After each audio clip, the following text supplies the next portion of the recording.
romantic, and it was a fantasy. You know, the book itself, although Don has written about the drug war extensively in Mexico, this particular novel was a fantasy because it hasn't happened.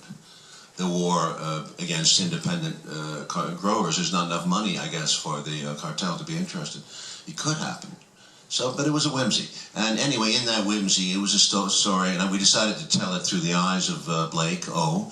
And she says at the beginning of the movie, you know, just because I'm telling you this story doesn't mean I'm going to be alive at the end of it, which sets up the idea that there could be an unreliable narrator here.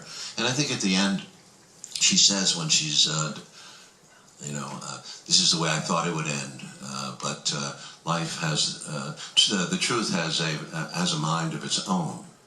And I think she's grown up. But I always had a problem believing that two young people at the height of their life would give up their lives for one of the threesome who was dying. I found that to be a little bit romantic, and Butch Cassidy and the Sundance Kid. People like. So I went with a cynical ending, which is the war on drugs, which is it goes on, and people don't get killed except the lower level people. But frankly, what's the surprise character is John Travolta, because Dennis is the weakest character in the book, and he died. He committed suicide, so he worked with Eddie and John, who made him a stronger character. He's smart. He's not going to walk away from this kind of deal. So he comes back, and he comes back smart, and he makes out the best, and Salma takes the fall because she's the weakest at the end of the day in this Shark Tank. Or actually the most prominent, and she becomes the fall guy.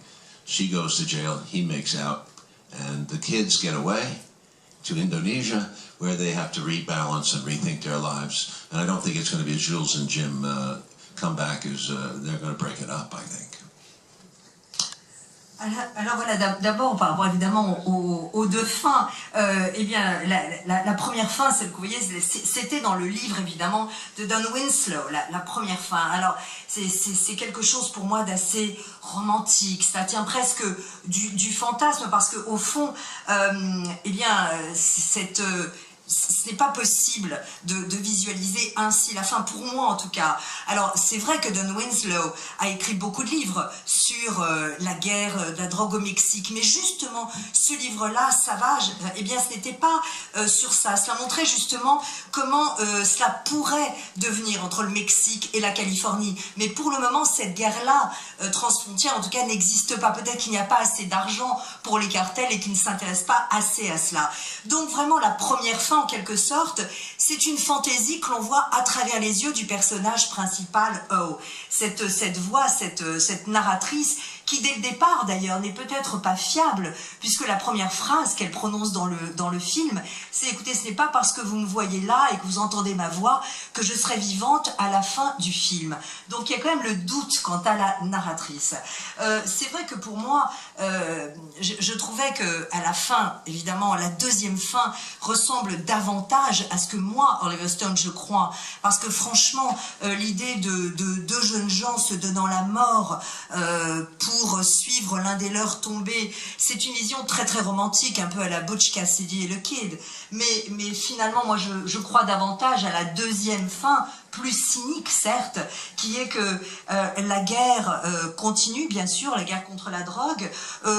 Personne vraiment n'est tué, sauf justement souvent les petits, et la guerre continue, et voilà. Ce qui est intéressant pour moi, c'est que finalement, Dennis, qui au départ était peut-être le personnage le plus faible, eh bien c'est lui qui revient et qui finalement, de façon très maligne, s'en sort, alors que Elena, qui au départ était évidemment la reine du cartel, eh bien au contraire, c'est elle qui chute, c'est elle qui devient la plus faible. Étrangement, parmi ces requins, eh bien c'est elle qui finalement, hélas, en quelque sorte, perd.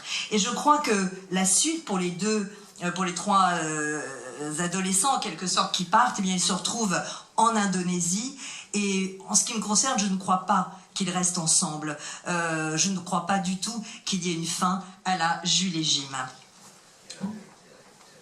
Ah oui, and the truth has a mind of its own, et la vérité a sa propre logique. Well, it was a challenge to figure out a complex man who is duplicitous and complicated and you know, the truth is that I didn't discover how he what his personality was about until I met with this gentleman that Oliver set me up with. I spent a week with him, and I took copious notes on his thinking, his behavior, and what motivated him. And then at the end of the day, he was a very sad man, really, because he had to fall in love with people and betray them constantly.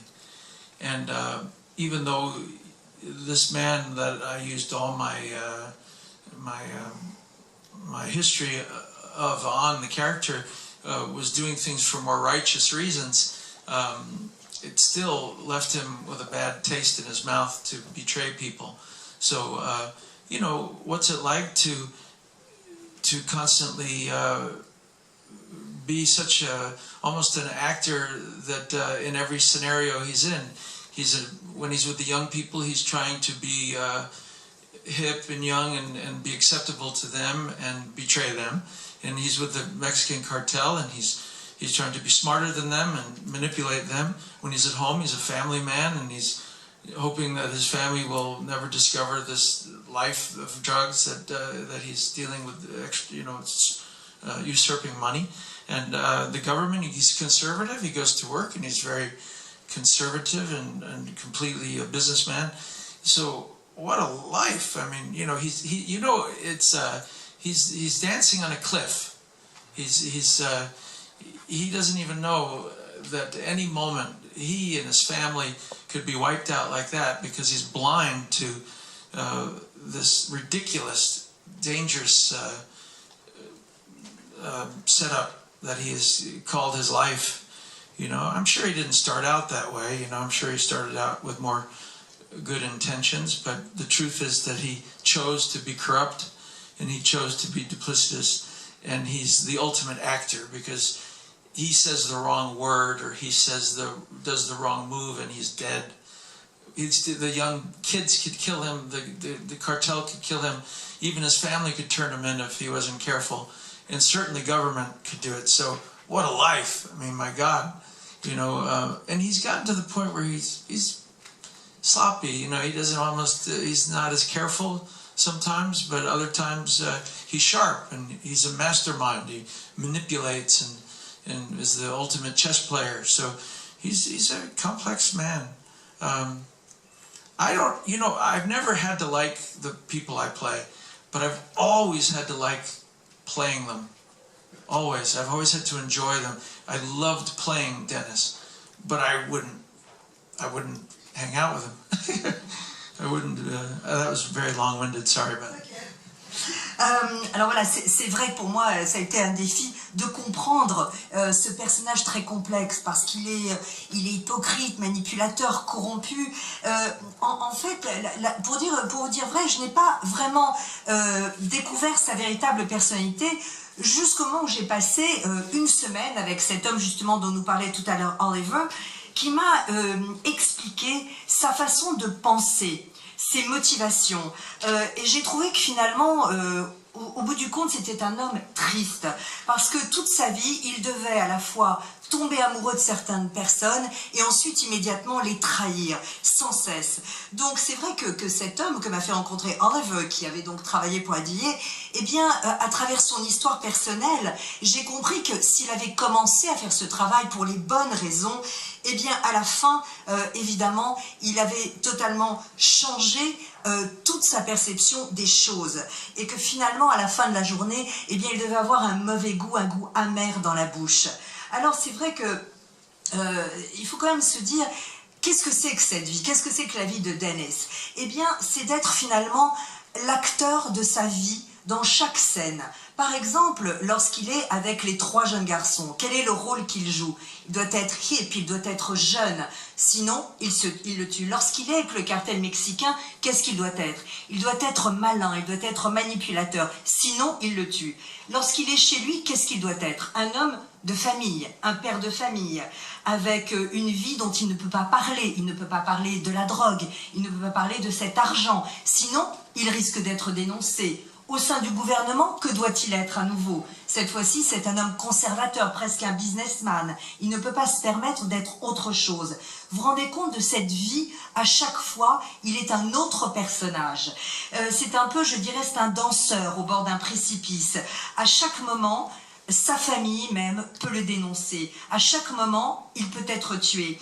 En fait, je crois qu'il est aveugle lui-même, il ne se rend pas compte finalement de cette vie qu'il s'est créée. Et c'est vrai qu'il a commencé, peut-être pour les bonnes raisons, mais il a choisi, c'est vraiment un choix personnel, il a choisi la voie de la corruption, il a choisi la voie de la manipulation. Donc finalement, je dirais que c'est presque l'acteur ultime dans toute sa splendeur. Parce que s'il dit le mauvais mot, s'il fait le mauvais geste, il meurt. Donc c'est quelque chose de terrible, la vie qu'il a. D'ailleurs, vers la fin du film, il y a une progression, on voit qu'il fait moins attention, alors qu'il y a des moments où il est extrêmement précis dans sa manipulation. Je crois que c'est un extraordinaire joueur d'échecs, complexe, fascinant. De tous les personnages que j'ai joués, vous savez, dans tous ces personnages, je ne les ai pas forcément aimés à chaque fois, mais j'ai toujours aimé jouer ces personnages. Et dans le cas de Dennis, j'ai certainement aimé et je l'ai interprété de façon jubilatoire. As a filmmaker, to show both sides. Was it the French who start off every question with the word paradox? Or is... Oui, est-ce que c'est français, cette façon de commencer toutes les questions par le mot paradoxe? I guess so. Je crois, non? Je crois. Mais... Dichotomy. Oui, peut-être le mot dichotomie. C'est vrai que c'est un mot très bien, John. Oui, c'est vrai aussi. Hein. Dichotomie, paradoxe. Pas seulement les femmes, ça c'est les films de Brian De Palma. Non, pourquoi pas les hommes? Moi j'ai beaucoup de beaux hommes dans mes films, avec des beaux corps, et ils sont tués dans les guerres, tout ça. Ici aussi, il y a des jeunes. Moi j'aime les 2 femmes qui sont fortes dans ce film, et j'adore la fait qu'elles trouvent un substitut, une fille qui la parle dans Blake, et Blake ressort d'elle les sentiments pour sa fille. Mais je comprends pas la question parce que je vois ça dans tous ces films.